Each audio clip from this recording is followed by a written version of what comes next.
Boas-vindas, pessoal. Mais um Sci Talks. Hoje a gente vai falar de um tema bem interessante, que está em alta. Não deixem de seguir a Saidon nas redes sociais. Se tiverem alguma dúvida, podem colocar mensagem no chat e sempre acompanhem nosso calendário de eventos. Hoje eu estou aqui com o Alex Medeiros, diretor de governança, gerenciamento de risco, compliance, privacidade na MRV. Tem mais de 25 anos de experiência à frente dessas estruturas de conformidade. Tem uma história bem interessante, a gente estava conversando agora, veio de outros setores, setor que também tem bastante sinergia com a Saidon. Então, assim, primeiro, obrigado pela presença, Alex, por ter aceitado esse convite. Prazer de ter aqui. Obrigado, Fernando. Enfim, para a gente é sempre um prazer estar compartilhando experiências e lições aprendidas. Eu acho que o caminhar profissional ele é bem importante para quem nos ouve. A gente espera que, ao longo da nossa agenda, contribuir, esclarecer dúvidas, contribuir com alguns insights, trazer algumas lições aprendidas e extrapolar o que a gente entender que faça sentido dentro dessas pautas. Maravilha, esse que é o objetivo. E hoje a gente pensou nessa gravação com o intuito de unir a sua expertise nessa área de dados, compliance, conformidade, com um tema que está em alta, está em evidência, está hypado, como costumam falar. E você até comentou que muita coisa mudou nos últimos anos.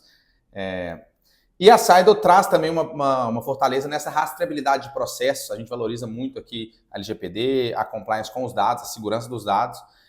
Então, como eu te disse lá atrás, inclusive a história da Saidon tem muito do TI e Telecom, que é uma área que você já atuou, e que são setores muito regulamentados, o telecom, a energia, são setores que a gente já tem mais amadurecido aqui. E, bom, acho que vamos começar pelo começo. Conta um pouquinho da sua história, quem é você, e para o pessoal também conhecer um pouco do Alex Medeiros. Bom, como você já me apresentou, sou Alex Medeiros, trabalho com esses temas de conformidade, governança, riscos, compliance, e mais recentemente privacidade e proteção de dados, já há mais de 25 anos, quase 27. Comecei minha carreira em 1998 em telecom, enfim, na extinta Telemig Celular, que em 2007 foi adquirida pela Vivo, que na verdade a Vivo é um conglomerado de empresas que ela foi comprando regionais e se transformou numa empresa nacional, hoje controlada pela Telefônica já há alguns anos. E aí comecei a trabalhar com a parte de conformidade lá atrás, com telefonia, onde a pegada muito forte era inclusive o combate a fraudes, sejam de clonagem de celular, que as pessoas mais novas vão ter que dar um Google e entender o que é isso. Mas enfim, era uma necessidade, porque era uma perda de receita, era um incômodo com nossos clientes, era uma porta aberta para um mal feito aí, ou seja, era uma situação, um cenário não conforme, vamos batizar dessa forma. Sim. E além disso também, e isso acontece no mundo até hoje também, uma das grandes dores também, naquele momento, pensando em processo, pensando em conformidade também, era a gente atender o cliente no prazo correto. Como as empresas eram regionais, existia um encontro de contas entre as empresas, ou seja, a pessoa de Belo Horizonte viajava para São Paulo, ela se hospedava numa rede de uma outra operadora, e consequentemente tinha a parte de garantia de receita dessas cobranças, dessa troca e dessa interconexão, que era inclusive o nome na época, colocado para que essas bilhetagens ocorressem, ou seja, as ligações que uma pessoa de Belo Horizonte fizesse em São Paulo tinham que ser cobradas da empresa de Belo Horizonte e a recíproca era verdadeira também. Sim. Então, enfim, essa parte toda de sistema, de conformidade, de integridade, ela já nasce há muitos anos. As empresas de telecom, na época, se moldavam já através do sistema bancário, que até hoje funciona muito da mesma forma de anos atrás, sempre pautada em sistemas, em controles rígidos e em monitoramento 24/7. Boa. Então, lá atrás, minha história com o tema conformidade começou dessa forma. Fiquei quase 15 anos em telecom. Depois trabalhei também para algumas empresas como consultor de gestão de riscos, empresas de tecnologia. A última que eu trabalhei, inclusive, foi adquirida pela IBM.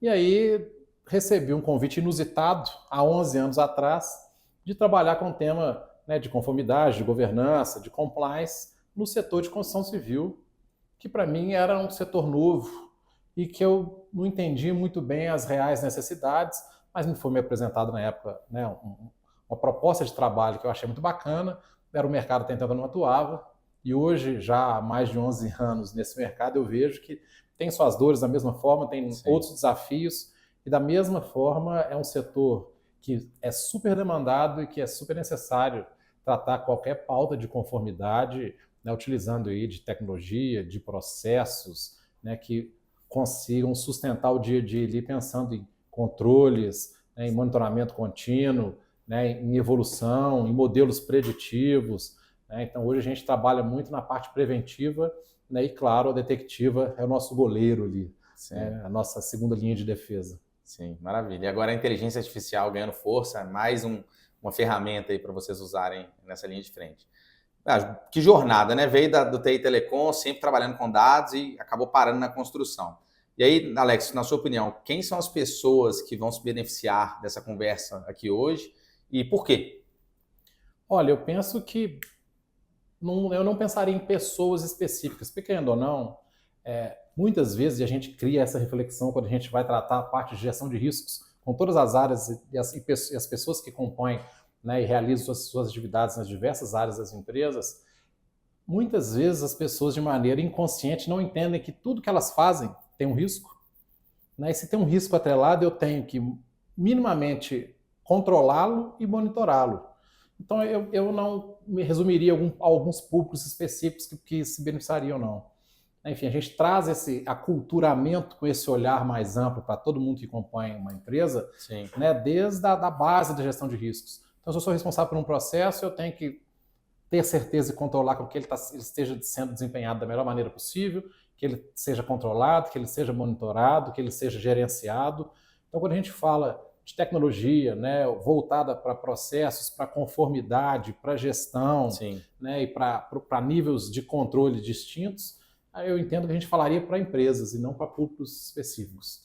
Então, qualquer empresa que tenha, qualquer colaborador, funcionário que esteja algum envolvimento com algum tipo de processo, existe um risco e essa pessoa provavelmente vai aprender alguma coisa com esse papo aqui hoje. Exatamente. Maravilha. E aí, começando a entrar um pouco no tema-chave de hoje, quais são as responsabilidades de um diretor de governança, gerenciamento de riscos e conformidade, que é o seu caso, dentro de uma grande empresa de construção como a MRV?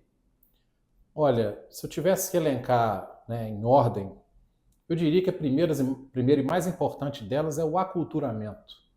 Porque, querendo ou não, quando a gente fala de conformidade, as pessoas têm que entender que elas estão ali, né, realizando uma atividade, né, trabalhando para uma empresa, e elas têm que ter aquele olhar de dono, né, têm que entender que aquilo tem que ser desempenhado da maneira mais conforme, que o caminho para se chegar ao resultado importa, né, ou seja, qualquer resultado, qualquer meta, ela não pode ser alcançada a qualquer custo, porque, querendo ou não, muitas das vezes, quando isso acontece, quando esse mindset ocorre, a questão ética, em algumas vezes ou em muitas delas, é negligenciada e, consequentemente, a pessoa, no final, ela pode até atingir os objetivos, mas ela se causou alguns arranhões ou pode ter causado alguns arranhões até para a própria empresa. Perfeito. Né? Então, enfim, eu entendo que o aculturamento é o mais importante e, para além disso, claro, né, nós temos também diversas frentes, né, que hoje ficam sob essa estrutura de gestão de riscos. Então, nós temos matrizes de riscos hoje já bem maduras, né, que inclusive nasceram lá atrás,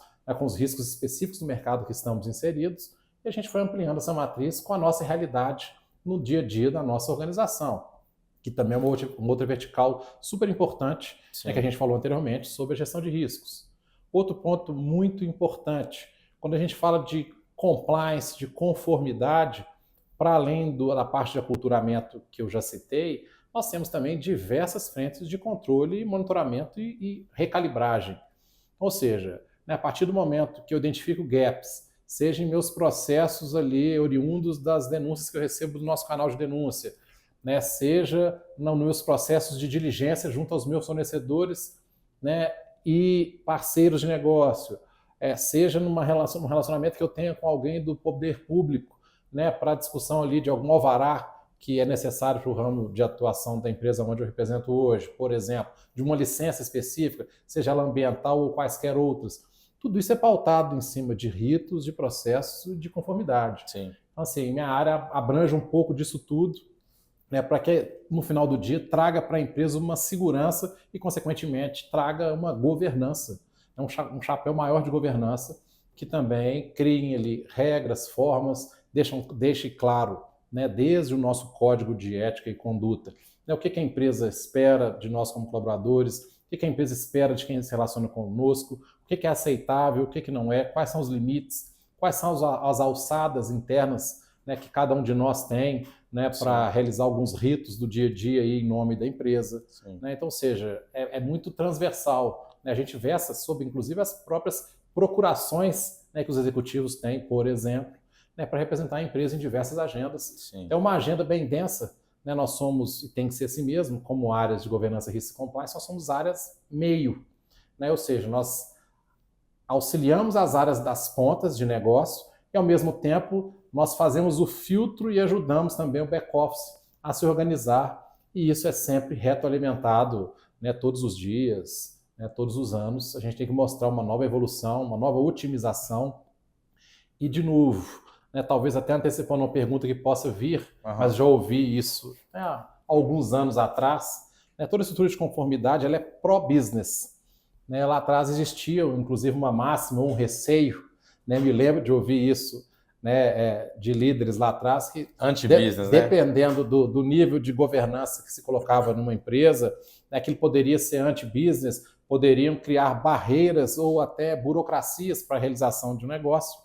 E isso só é desmistificado na prática e geralmente quando existe algum engasgo, algum susto no meio do caminho, e aí é onde, né, se recorre a essas estruturas e se mostra ali o quão importante é essa governança. E é claro, todo dia o nosso exercício é procurar evoluir nessa governança, mas ao mesmo tempo evoluir simplificando processos, né, e deixando a empresa mais leve, mas ao mesmo tempo mais segura. Perfeito. Pelo que eu entendi da sua fala, a sua área ela tem tentáculos em quase todos os departamentos da empresa. Né? Você tem que estar por dentro de tanto as áreas de negócio quanto áreas internas, back-office.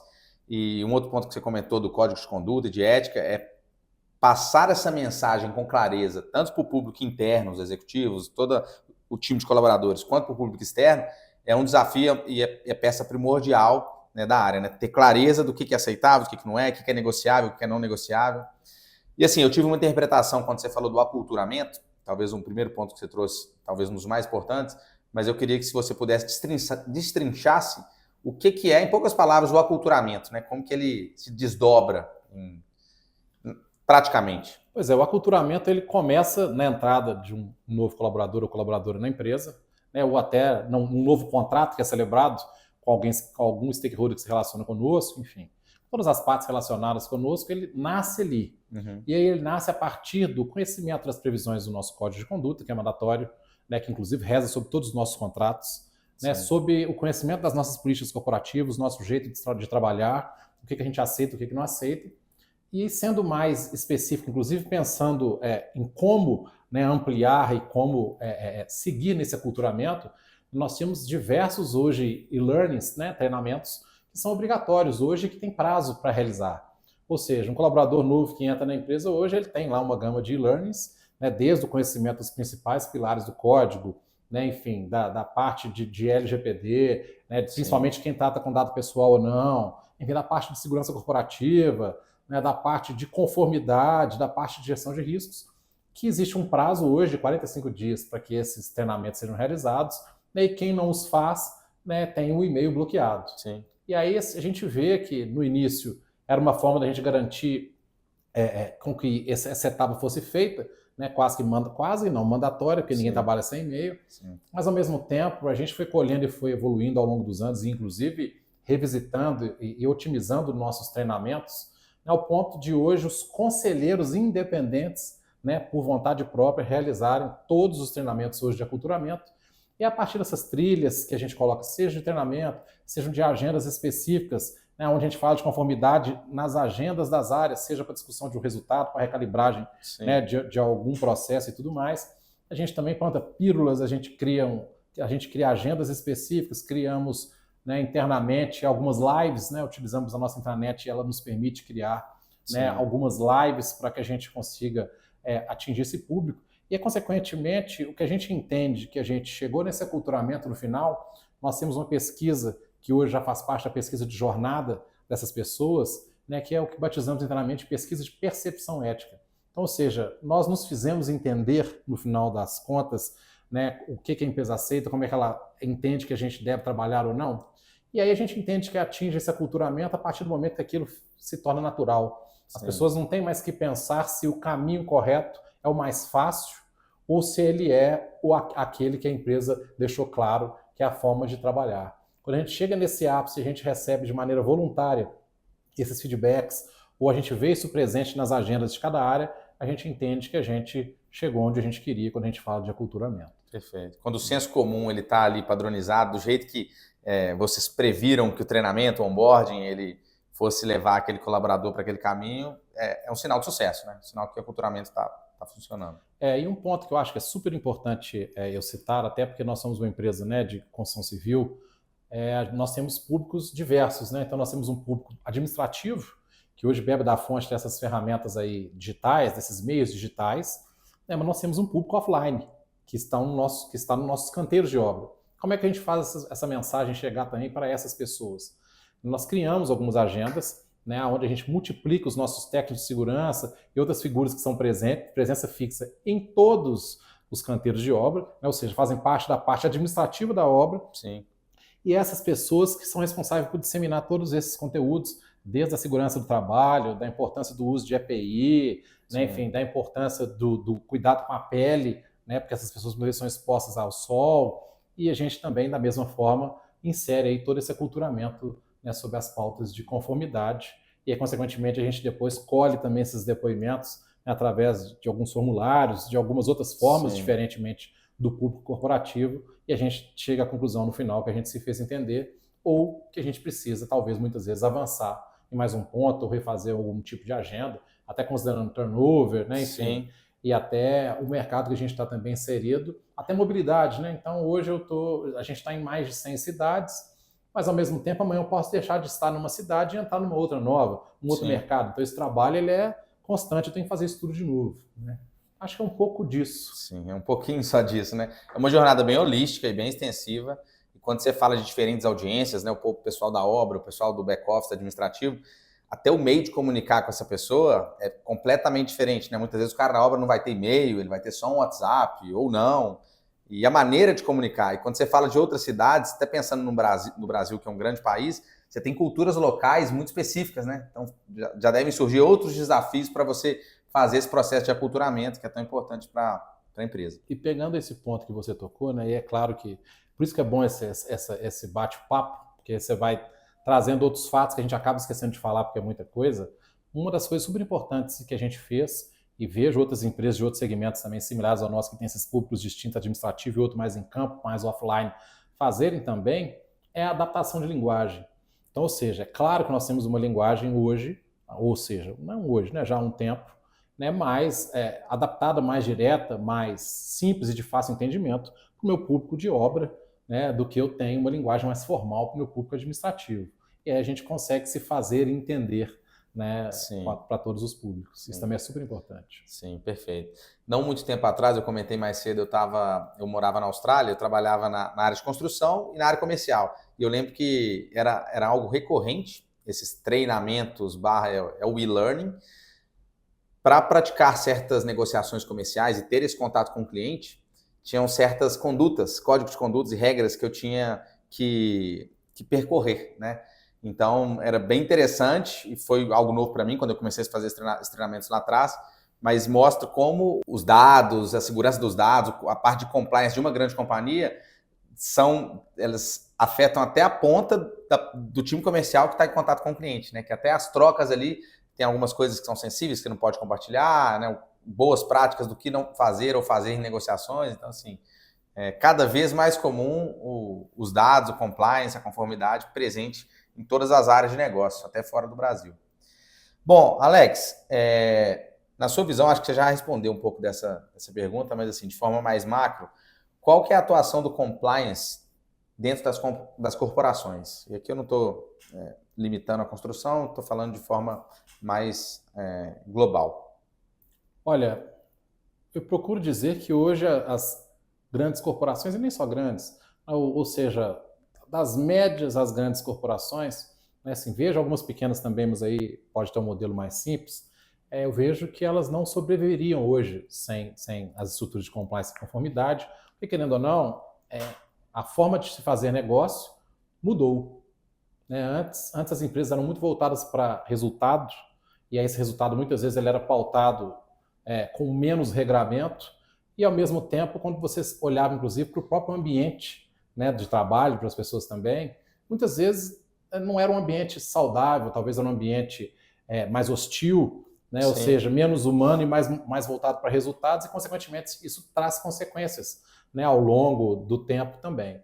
Hoje, assim, se eu pudesse resumir a importância hoje do compliance nas organizações, ela é um regramento que ele traz um termômetro do ambiente interno e passa um recado, né, de que forma aquela empresa ela se relaciona com os diversos públicos, seja na esfera privada, seja na esfera pública. Isso é tão importante que eu me lembro de recebermos ano passado, ano retrasado, um feedback positivo do Ministério Público quando entendeu, né, o nosso regulamento e a forma com que a gente se relacionava com os diversos públicos, que tinha regra, tinha limite, tinham formas, e tinham agendas que inclusive eram formalizadas e publicizadas para demonstrar que sentamos com um representante do poder público para discutir tal situação, né, oriunda de um impacto que o empreendimento meu gerou no entorno e que eu teria, por exemplo, que fazer como contrapartida uma obra viária, né, uma obra pluvial não prevista, porque, querendo ou não, o entorno não contava, a infra que lá existia, não contava com o empreendimento e, consequentemente, a quantidade de pessoas que virão morar naquele empreendimento que a gente estava se dispondo a fazer, sabe? Sim. Enfim, eu entendo que é isso. Eu vejo hoje, né, faço parte de um grupo grande de profissionais de compliance, que o compliance hoje ele é uma questão de valorização e proteção para o próprio ativo da empresa, seja ele reputacional, seja ele de possível perda financeira.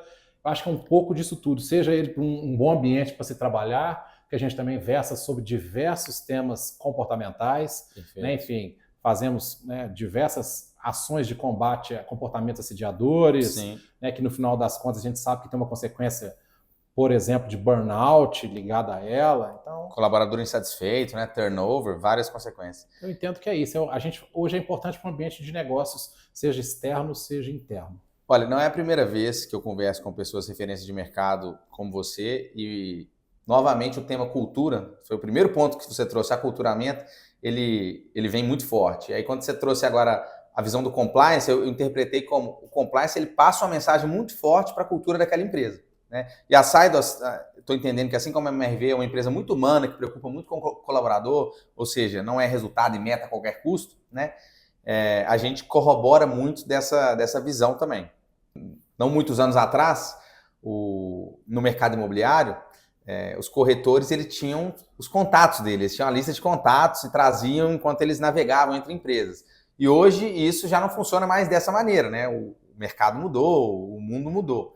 Então, a importância de também estar sempre por dentro das novas regras e conformidades compliance para que, né, você gerencie seu risco, não faça nada que está, né, não em conformidade com a lei, né?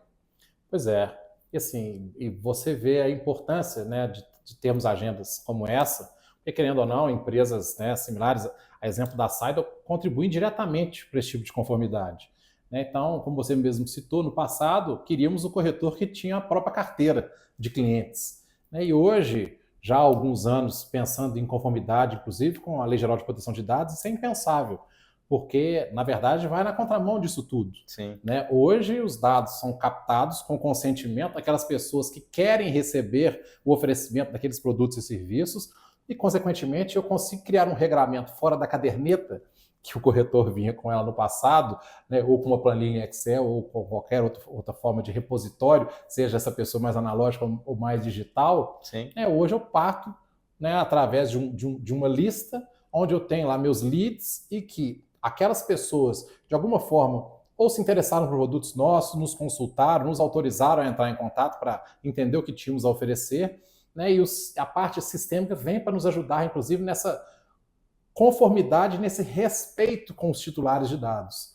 Né? E aí, consequentemente, hoje o corretor não vem com a carteira própria dele, ele bebe de uma carteira nossa autorizada, conforme a lei, né? E toda sistematizada, onde, né, os leads que eles estão autorizados para que sejam abordados por esses profissionais, e a partir do momento em que tem uma solicitação, por exemplo, de interrupção de contato para fornecimento desses produtos, no nosso caso, né, a parte sistêmica também nos ajuda nessa governança, de inclusive atender ao pleito desse titular de dados e inclusive retirar da esteira de contatos, né, aquela pessoa que não deseja mais receber nenhum tipo de abordagem nossa comercial ou de marketing, ou um mix das duas coisas. Exato.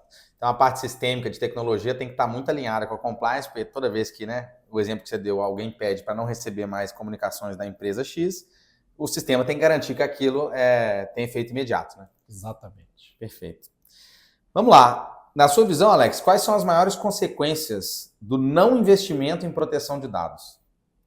Olha, a primeira e principal dela é não estar conforme uma lei, né? Então, a partir do momento que nós temos uma lei estabelecida, né, você não está conforme, você está contra a lei.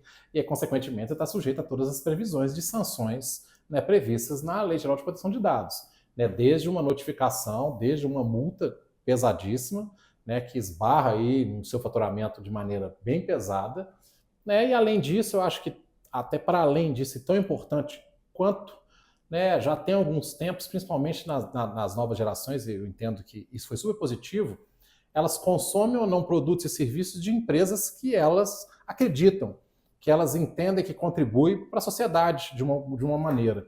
E a partir do momento que uma empresa não se atenta com isso, porque ela quis correr o risco, o apetite a risco com relação à conformidade da lei está maior, mas ela esbarra, inclusive, na falta de respeito, né, com relação aos titulares de dados, né, continuando fazendo contato com aqueles que não querem receber nenhum tipo de oferecimento de produto ou serviço, a gente está falando de um desrespeito aos cidadãos, ou seja, a todos nós, e, consequentemente, ela vai deixar de ser uma empresa, ou melhor, ela vai ser uma empresa malquista pelo mercado, e ela tem uma consequência de negócio, business. Reputação também, né? De business, no final das contas. Se sua reputação é ruim, você não tem nenhum atrativo para que você atraia clientes. E, consequentemente, para além disso, você corre o risco de, inclusive, ser denunciado na ANPD, e aí você acaba de fechar as portas, né? Então, a importância é a sobrevivência mesmo, né, das organizações, mas eu entendo que o interesse tem que ser legítimo, e foi assim na MRV.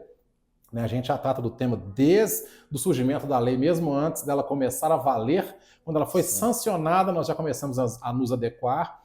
E o nosso caminhar foi muito antes das sanções começarem a valer e das fiscalizações começarem a valer. Porque a gente acreditava e acredita de maneira legítima que o respeito com o titular de dado ele vem em primeiro lugar, porque nós queremos, né, ser bem-quistos pela população, né, como um todo, e, consequentemente, sermos a empresa que essas pessoas querem fazer negócio, querem adquirir seus imóveis, querem se relacionar. Perfeito. Enfim, é um pouco disso. Essa parte de proteção de dados, você conseguiu fazer um link que eu concordo muito com a parte de negócios, né? E até vou trazer para a parte de marketing, de vendas, que hoje em dia, nesse ambiente digital que a gente tem nos últimos anos, tão poluído, tão barulhento, com tanta informação, aquela empresa que sabe jogar um jogo que não overwhelm, eu não sei nem como é que fala esse termo em português, mas que não sufoca ali seu possível lead, cliente, ela acaba ganhando, né? Ela consegue usar os dados de maneira, além de ter a parte da conformidade, que é não negociável, ela consegue se diferenciar do mundo poluído digital que hoje a gente tem. Então, isso sim, eu concordo 100% que essa parte de gerenciamento de dados aqui, ela afeta diretamente a área de negócio de uma grande empresa. Isso é tão verdade que eu me lembro lá atrás, quando começamos a tratar o tema, né, de Lei Geral de Proteção de Dados na MRV, né, assim, as pessoas mais preocupadas, né, as estruturas mais preocupadas quando começamos essa conversa lá atrás, eram as estruturas de marketing e comercial. Nossa, isso vai me tirar a venda, eu não vou poder oferecer meus produtos. E aí, ao longo do tempo, eles foram entendendo essas estruturas, que com o amadurecimento, pelo contrário, eles poderiam fazer do limão uma limonada. Sim. E essa parte de respeitar, né, os direitos desses titulares seria promotor para que isso voltasse, inclusive, como uma geração de leads muito mais saudável. Antes, essas empresas captavam do mercado, de diversas formas, a composição de quem essas pessoas iriam abordar.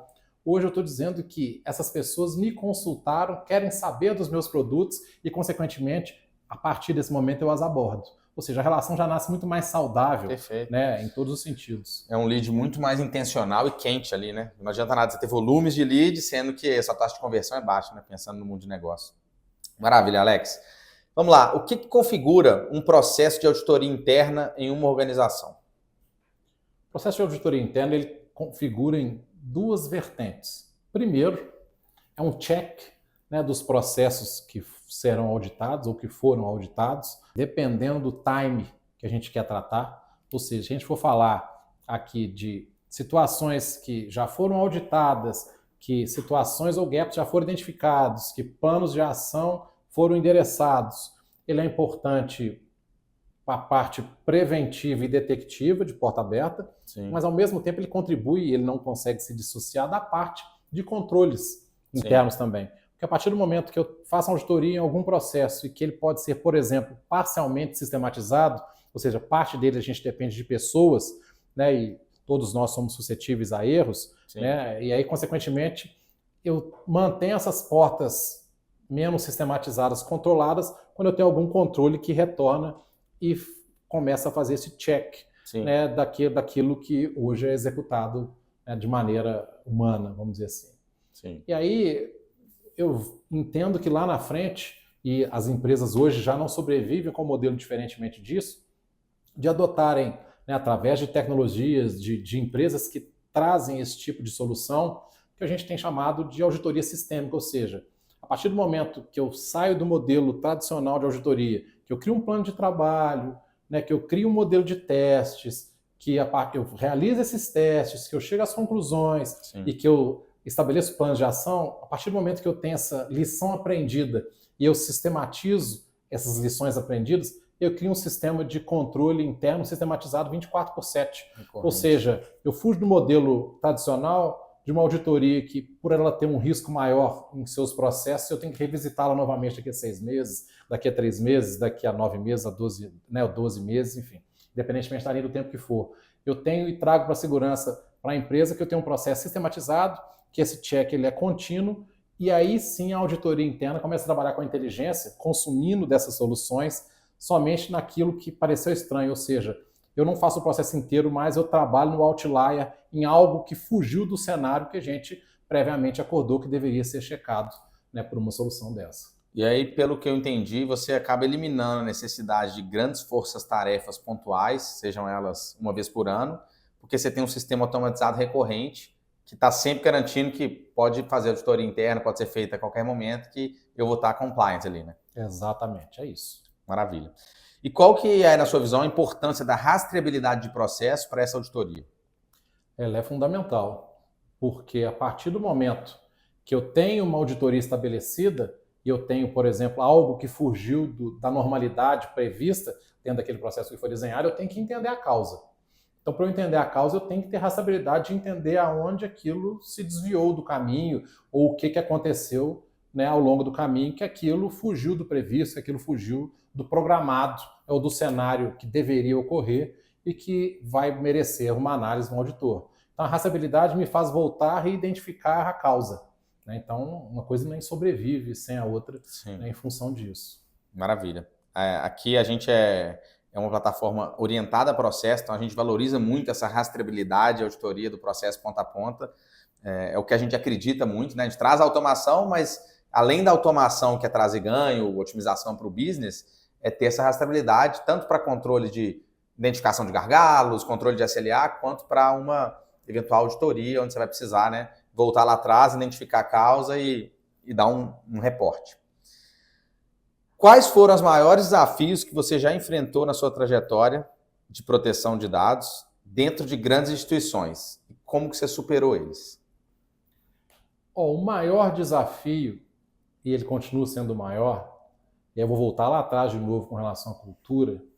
Quando a gente fala do mercado que a gente está inserido, de construção civil, quando a gente fala de corretores de imóveis, o maior desafio é conscientizar aqueles corretores que eles, no final do dia, com todos os desafios de metas e todos os números que eles e elas têm que nos entregar, é demonstrar que eles têm que consumir da base de uma base oficial da empresa. Que eles não podem, por exemplo, te abordar, né, numa outra agenda que você esteja externa por qualquer motivo e colher seu dado e amanhã te ligar sem, inclusive, previamente você autorizar com que essa abordagem aconteça. Esse é o maior desafio, porque a parte de sistema você estabelece, a parte de processo você estabelece, mas, de novo, eu volto no fator humano. No final, a decisão sempre vai ser da pessoa. E aí, consequentemente, tudo isso vai por água abaixo se a pessoa não entender ou não quiser entender, né, que existe um rito, existe um processo, existe uma conformidade para isso. Então, esse é o maior desafio em qualquer mercado. Perfeito. Todas as decisões são humanas, né? Se no final das contas tudo que foi estabelecido e acordado, a decisão de cada um de nós for não seguir aquilo, não existe paredão, não existe nada que a gente crie que seja o limite de atuação daquela pessoa. É uma maravilha. Não adianta nada, é o que você trouxe mais cedo, né? Não adianta nada o cara trazer muito resultado e meta se ele não está agindo conforme as regras do jogo. Né? E as empresas olham isso hoje. Então, por exemplo, nós temos um indicador, por exemplo, que a gente mede a quantidade de vendas, mas ao mesmo tempo dos leads, eles que foram, inclusive, disponibilizados por nós, junto àqueles profissionais. Então, ou seja, peraí, o corretor Alex te vendeu um apartamento, mas ele consumiu de um lead meu, e ele consumiu de um lead meu que, através do site, o Rafael foi lá consultar um produto meu, ou de qualquer outra agenda que seja formalizada, ou essa abordagem, muitas vezes, ela foi feita de uma maneira não conforme, que, pegando esse exemplo, né, não tivemos nenhum tipo de ruído, porque no final das contas você acabou se tornando um cliente nosso, mas que, por consequência, a gente poderia ter um ruído se não fosse um lead nosso autorizado para que essa pessoa entrasse em contato.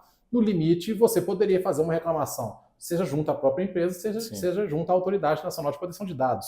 E aí, consequentemente, a gente tem que procurar internamente entender como é que isso aconteceu e, consequentemente, a gente ia chegar nessas pessoas. Né? Hoje, ninguém mais é invisível. Então, quando você aborda alguém, você tem um número de WhatsApp, você tem um e-mail, você tem diversas frentes com que a gente consiga aí identificar quem não está seguindo as regras. E muitas vezes esse exemplo do corretor que não seguiu a regra, ele vai te dar mais trabalho, porque como ele não fez via sistema, ele fez via um meio alternativo, seja WhatsApp, seja e-mail, ligação, que às vezes vai ser até mais difícil para você rastrear, chegar na informação e descobrir aquele eventual não compliance ali, né? É bem mais difícil. Toda vez que isso acontece, no limite eu tenho que perguntar para quem for abordado através de quê, o número do celular, ou enfim, essa pessoa tem que me dar essa informação para eu, por exemplo, lá no cadastro do corretor e ver se o número de WhatsApp cadastrado é daquele corretor, né, que trabalha comigo ou não. Então, assim, é bem mais desafiador.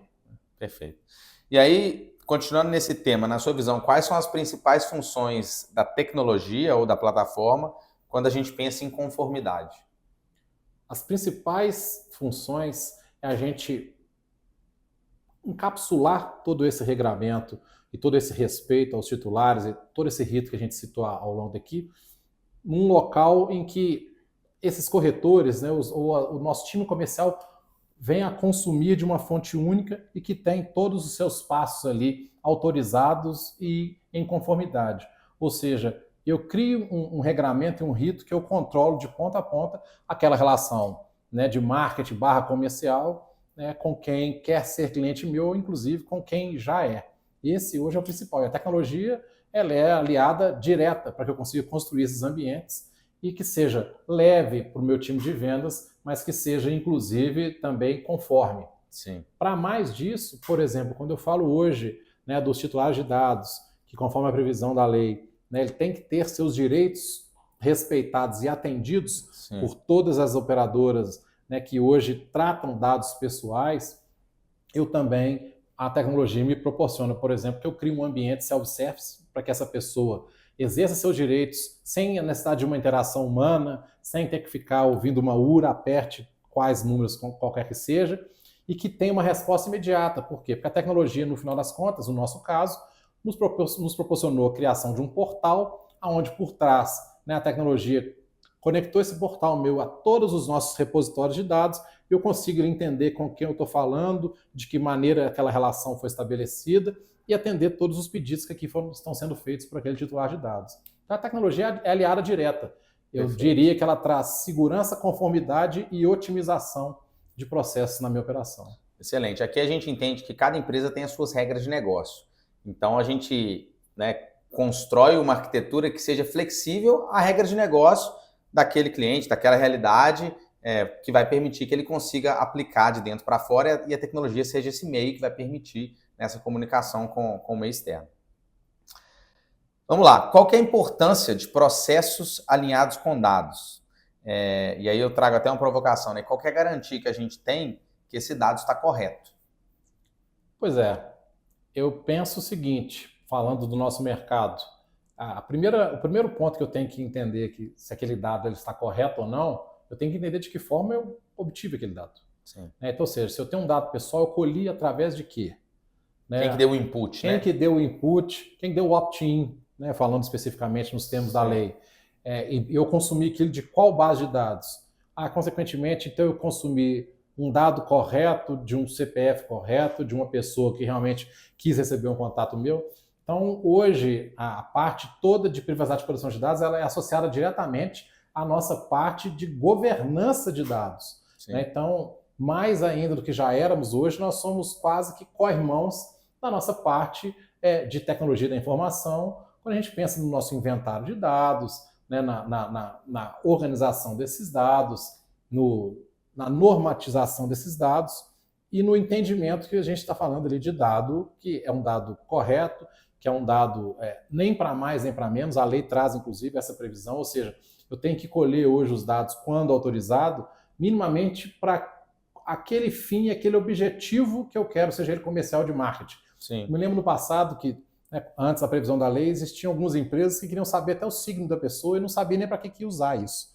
Mas ficava lá alimentando seus bancos de dados com diversas informações, né, que muitas vezes, no dia de hoje, as pessoas não querem e não tem nenhum tipo de necessidade daquela informação para a relação que está sendo estabelecida.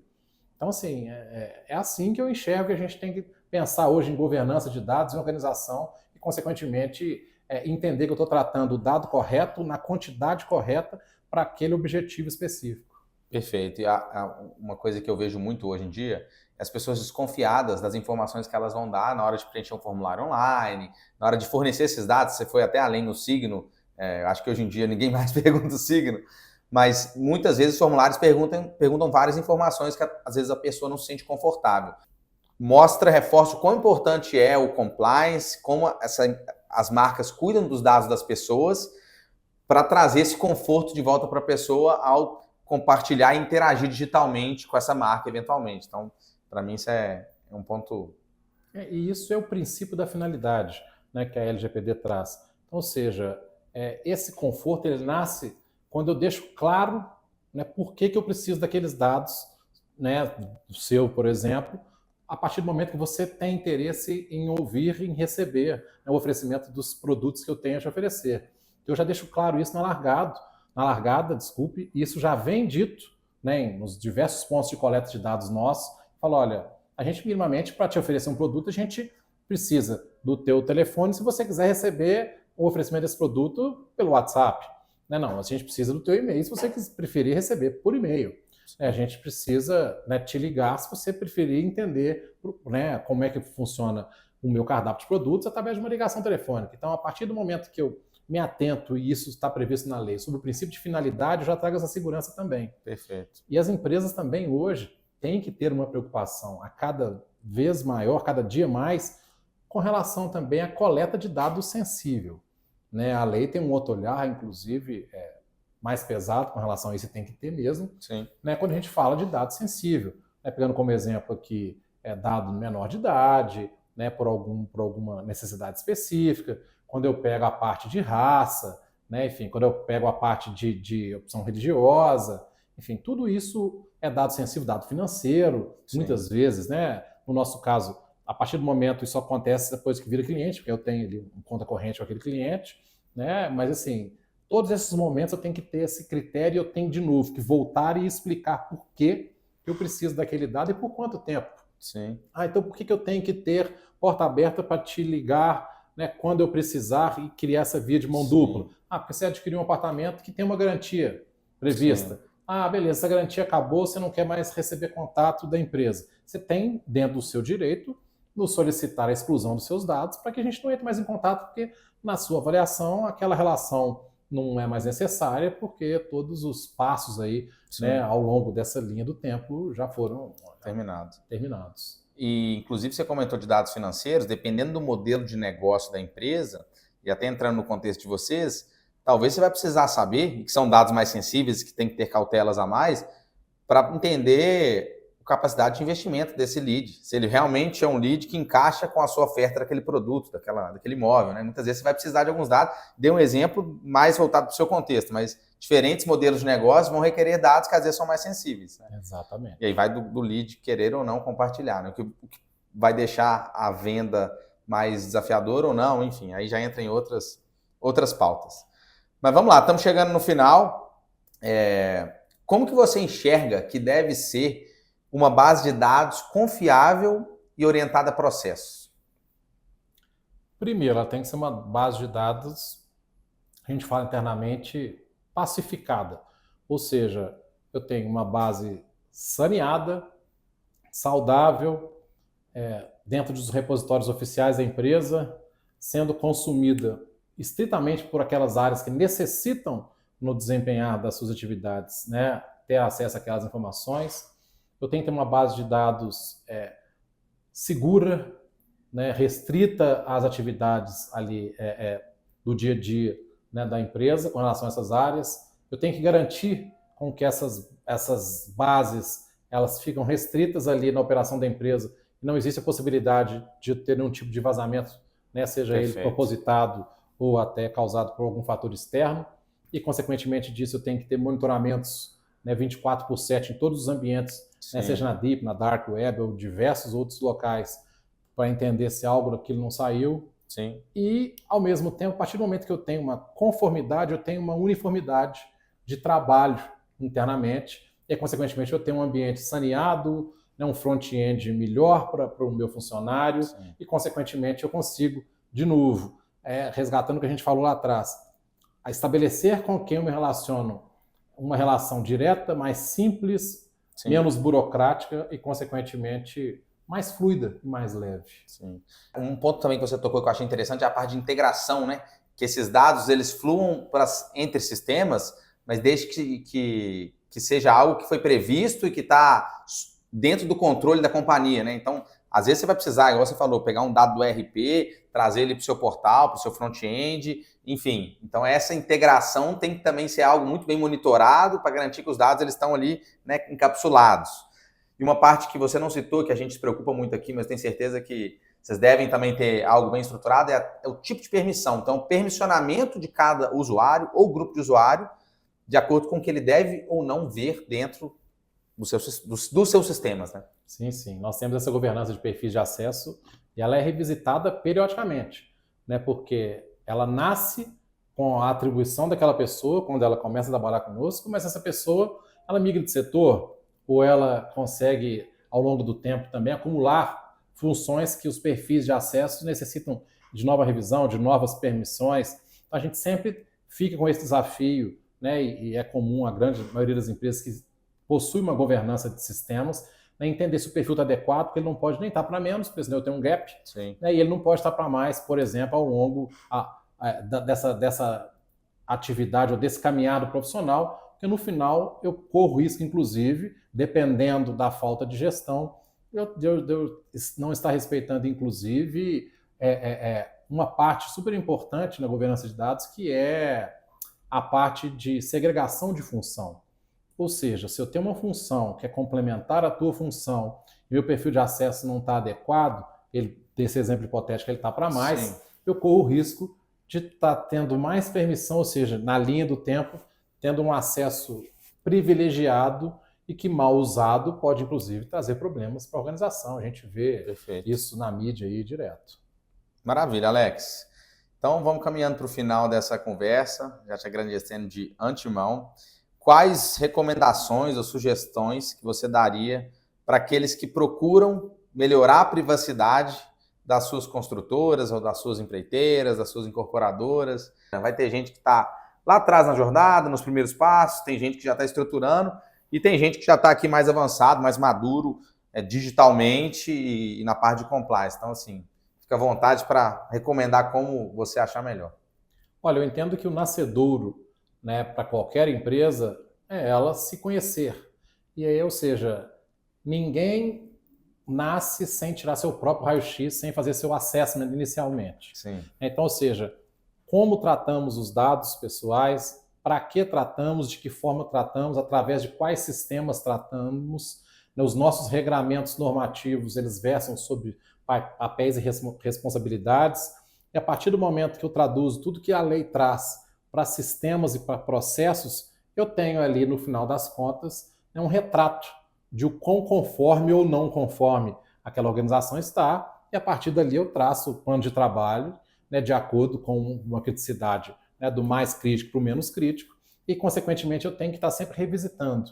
Porque uma coisa é super positiva, eu imagino que vocês vivam isso Sim. na empresa, que é o desafio sempre de pensar, quando a gente fala de novas soluções e sistemas, do famoso Privacy by Design, né? Então, ou seja, se as novas soluções ou se as adequações às existentes também, sejam elas, a gente está falando de soluções, mas vale para processos também, não versarem sempre sobre essa avaliação de que eu continuo trazendo segurança e respeitando a lei dentro daquele novo sistema ou de processos que eu estou me propondo a fazer, ou no ajuste daqueles que eu já tenho, eu posso tirar um processo conforme para um modelo ou para um momento não conforme e Sim. colocar, né, a operação toda em risco.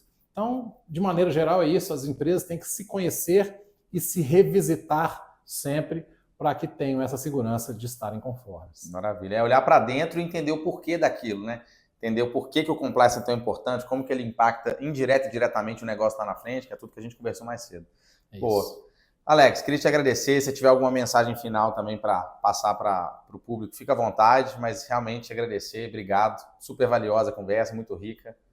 E é isso.